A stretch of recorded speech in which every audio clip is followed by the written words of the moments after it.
You guys are absolutely going to love it. So let's show them some love. Let's hear some applause, and let's bring them up. André Chevigny, everyone. Thanks, bud. Good afternoon, everybody, and welcome to the National Home Show. Thank you so much for coming out. I want to spend as much time with you folks here today. I'm really excited to be here. And I guess I'll just start things rolling, and I'll do my best to answer people's questions after we're done. And I'm also going to be at the Haas Magazine booth. So let's get things rolling.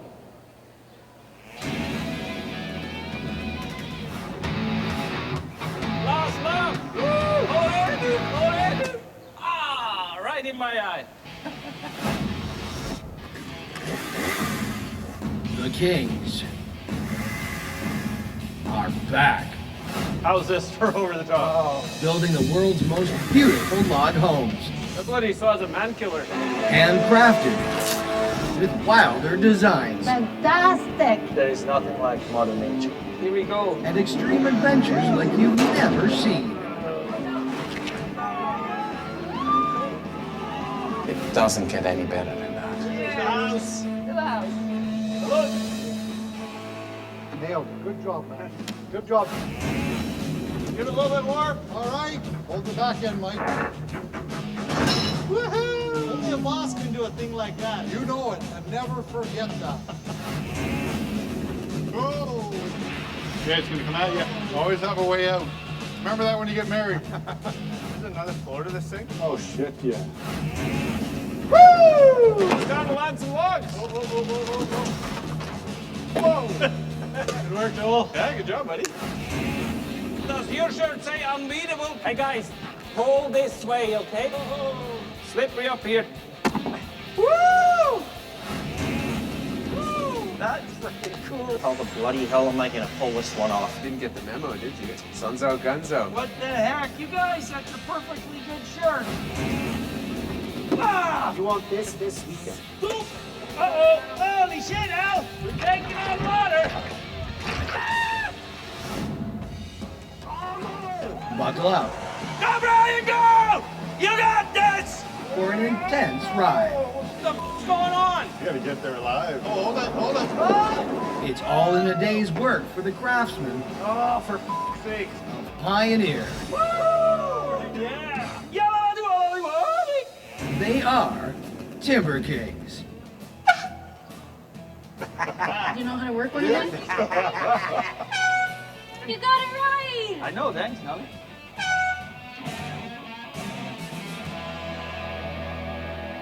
That's my little buddy Peter. And look at this, everybody. He just sent me a selfie asking me if I miss him right now. Oh, a good way to start out. Thank you so much for coming out, ladies and gentlemen. Our company is called Pioneer Log Homes of British Columbia. We're a family company. I've been working with my brother Brian Reed Sr. now since I was a kid and way even before I got out of high school. And we're blessed to have a television show called Timber Kings, which is aired on HGTV Canada right now. Season 3 is just airing right now, and we're actually filming Season 4 right now, so we're really excited, and I just thank you all for coming out. I'm really excited here today because I have a lot to share with you, and we love what we do. And that's the biggest thing I want you to see here today is how much fun we have, the passion in what we build, the beautiful homes we get to build. This is a house we did about 2008. It's a beautiful view, and it's hard for you folks to see, but those posts out there are 4 feet across on the base. And the clients wanted to have their barbecue area outside, but they wanted to be inside a living forest. So this is the kind of stuff we get to do. That's a house that we did in a place called South Lake, Texas, and what's hard to imagine for you folks looking at the pictures here is that only a mile from there is 4 or 5 million people in the urban area of Dallas-Fort Worth. And people that are designing and building our homes are amazing in the sense that we get to do this stuff on beautiful acreages. We get to work, with these amazing people who really push the limits of what we do. And look at the landscaping. It's quite impressive. This is inside the living room of that house that I showed you with the exterior barbecue. Again, I just want you to see the warmth and the tones and the colors of the wood. This is what drives us. This is what makes us excited. This is what makes us do what we do every day. This house I showed you a picture of because we built it in 1998, and I had some folks in the crowd here earlier ask me about carving. And I just wanted folks to see, even in the mid 90s, early 90s, we were doing a lot of carving. All of our houses had carvings on them. And this house is in a place called Payson, Arizona. And Payson is up in the mountains. It's about a mile high, it's actually higher than that. It's about 7,000 feet. But if you see the colors, we've brought the Arizona desert into the house, the pastels, the natural colors. Folks, I just want to take a moment. I just had something. This is what drives me, and this is what makes me want to build homes and meet folks. I have some very special guests in the crowd here, Dennis and Nancy Hartwig, and I just want to introduce some folks. Can you raise your hand? We built them a house, you guys. I was a kid, and I built them a house in Minden, Ontario, 25 years ago.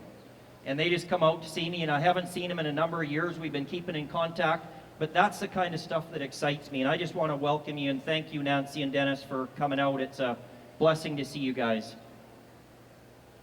I want to talk a little bit about, when you see our show on TV, we got these cranes, we got loaders, we got these, big old chainsaws.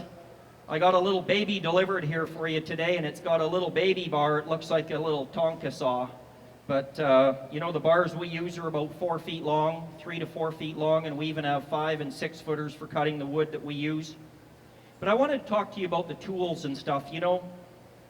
We're really lucky because, when I started first building with my brother Brian, we used a backhoe to lift our logs up on the house. And it was so difficult to get them up there, we had to do all the cutting up there. We'd put the log up there, I would scribe it, cut it out up on the house, and then take it down only when the house was being reassembled. And that's what I did on the Hartwig's house in Minden, Ontario, is we built it all, but I did all the cutting up on the house, which, in those days it's quite dangerous and stuff, but it's all we did and it's all we knew. Now we have big cranes and everything to lift our logs. And I wanted to talk to you about, the older log homes, the real pioneers and the way they built them.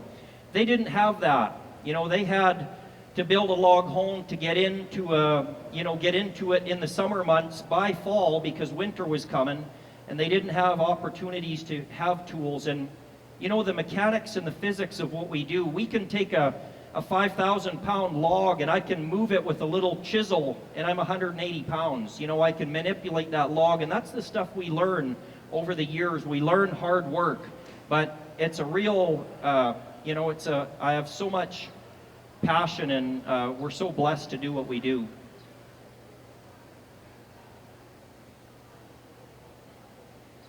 This is a house that's I'll go back one. This is a house that's in Utah. And once again, I just want to show you folks, those pillars right there are 4 feet in diameter and they're 13 feet tall. So it kind of gives you an inspiration there of the size of what we do. And not everything we do is big and Fred Flintstone and Barney Rubble. Everything we do, though, is very custom, and it's very unique to those set of clients. We have an amazing, amazing design team, and we meet the client, and we design the home with the client. We make it a pioneer log home by adding things that are custom and very unique to what we do. And these are the kind of things that we get to build. That's the inside of the house. And I give you this because I wanted to show you the pictures of the flooring. Look at that's granite and stone flooring. The countertop itself weighs about 2,000 pounds, that stone countertop. So we had to actually, oops, I'm sorry folks. We actually had to engineer the floor in order to hold that countertop up. So these are all things that we think of. There's once again, that post right there is 5 feet across on the base. So the houses, we have to design the house for what the client is wanting. A client, not everybody wants those big logs. Sometimes we just work with the 24-inch logs and stuff.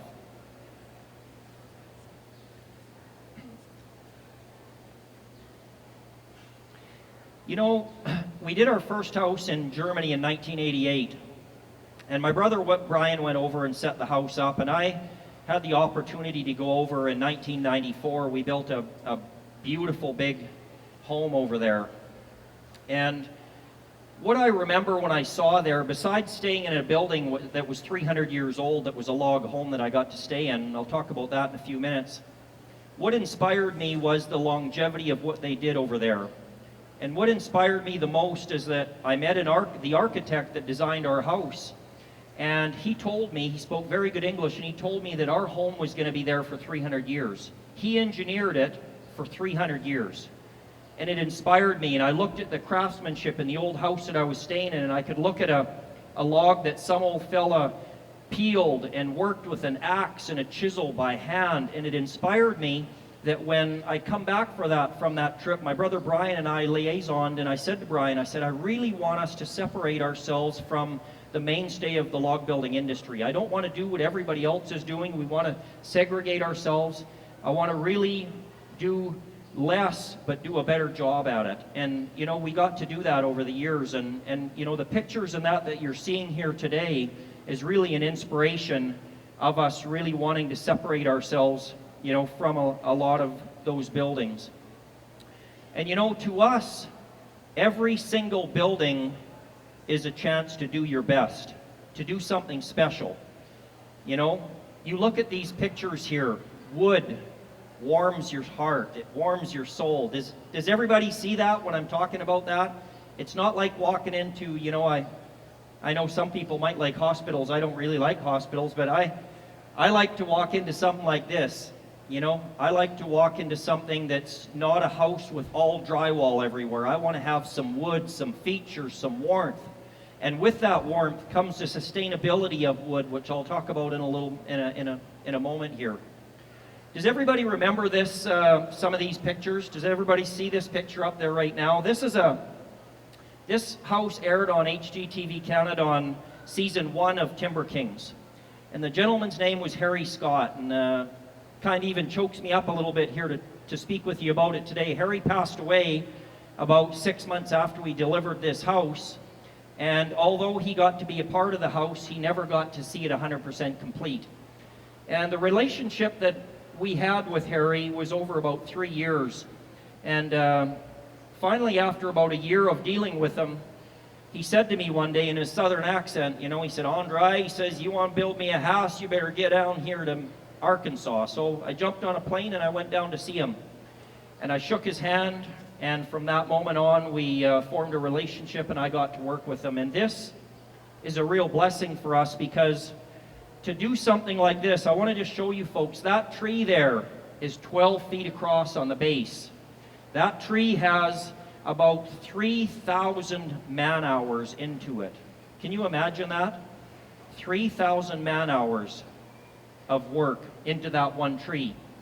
And you know, when I look at that tree, I get really, really excited, because that tree was going to be cut down for lumber and cut into boards. And the way I look at it is that we got to save it, and we got to expose it in a house that's engineered for 300 years. And that inspires me. This is his kitchen. And notice the copper ceiling. So copper is another one of those elements that's very natural. And you know, when I talked about going to Germany for that first time, you know, the eaves troughs on that house that I stayed in that was 300 years old, the eaves troughs were probably on the house 100 years. So copper is not like, you know, vinyl or anything like that. It's a natural element, and it lasts for generations. That's Harry's great room, and out there is his view, and that was his passion. It's called the Little Red River. World record brown trout was caught right in front of Harry's house, and that's what he loved to do, was to fish and to hunt. So folks, I wanted to tell you that what matters most of all to us is that the client is left with a home or a structure or a cabin that becomes an important part of their life, their family, and their legacy. And not everybody's dreams are like Harry Scott's. We get a lot of folks that we get to build for. Their dream is a little cabin on the lake. you know, in the middle of nowhere, and we got to figure out how to get the logs out into that area. So it's everybody's dreams are different, but the important part is when we do something, we do the very best we can for every client, and that's always the way we've done it. I spent a lot of years in the log yard, and my brother Brian spent a lot of years on the road, and he would finish the houses and he'd put the roof on them. I would do the log work, and he'd finish the roofs and finish the house until the client was 110% satisfied. And that's how we built our name, and that's how we built our brand. You know, it's really funny to me because if somebody would have told me, you know, even 5 years ago or 10 years ago that I'd get the opportunity to stand up here today in front of you folks, I would have laughed my guts out that we'd have a TV show. But, you know, we always did make jokes. I remember with the guys for many years with Bayet and Peter and Joel and the two Brians, you know, I always joked, you know, where's the video camera? Somebody's got to see this. Somebody's got to see what we're doing. We're doing all this neat stuff. We're working with all these amazing clients. There's all this emotion. The house evolves as we build it. It, you know, it takes on its own living entity. It grows. So you've got a set of plans, but then one of the guys in the yard will get a hold of it, and then they'll put their flair into it, and it's just not the client's house, it's our house too.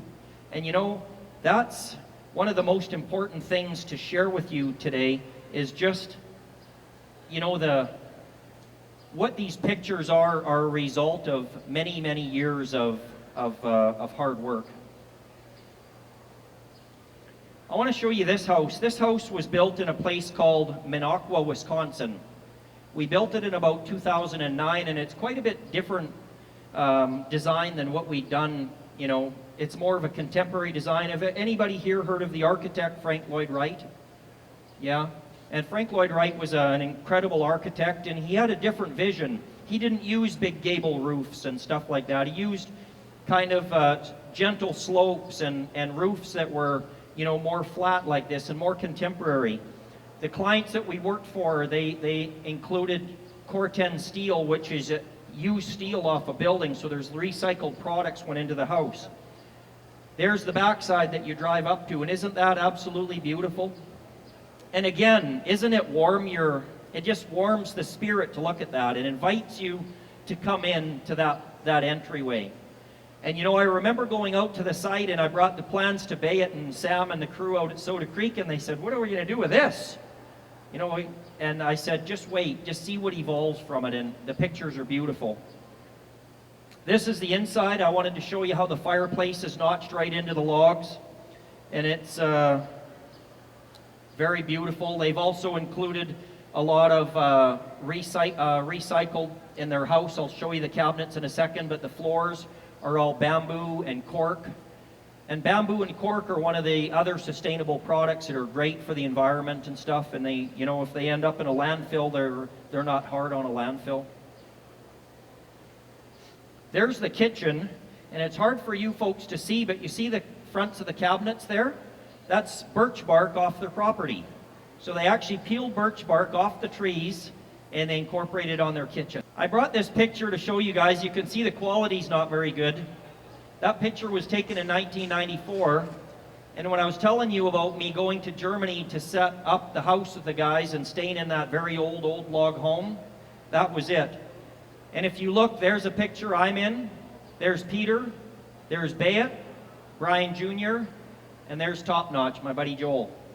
And you know, the only one missing in the picture is my brother Brian. And Brian, I know for a fact, was down in Arizona setting up a house and putting a roof on. And it's hard for you guys to see, but this wall we're sitting on is 20 feet off the ground. Probably wouldn't get away with that nowadays without having some fall arrest, but in the old days, that's what we used to do. And what I wanted to show you guys is how many years we've been working together. This team has been together no less than 23 years. So it's really a special bond that we all have. And you know, I wanted to say that in 1994 with this house, we started to deal with these German architects. We had to deal with the German engineers. We had to talk about all of this longevity and everything. Europe builds things for centuries.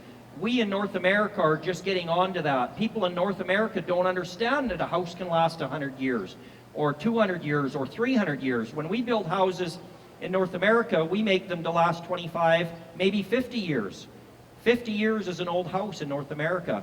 So when we did this house, we got the opportunity to really just think out of the box, and we really we upped our game. And this house was really the first project that we did that from that point on, it was only cedar, it was only big logs, and it was only a certain type of notching system that we used. And I just wanted to explain that to you.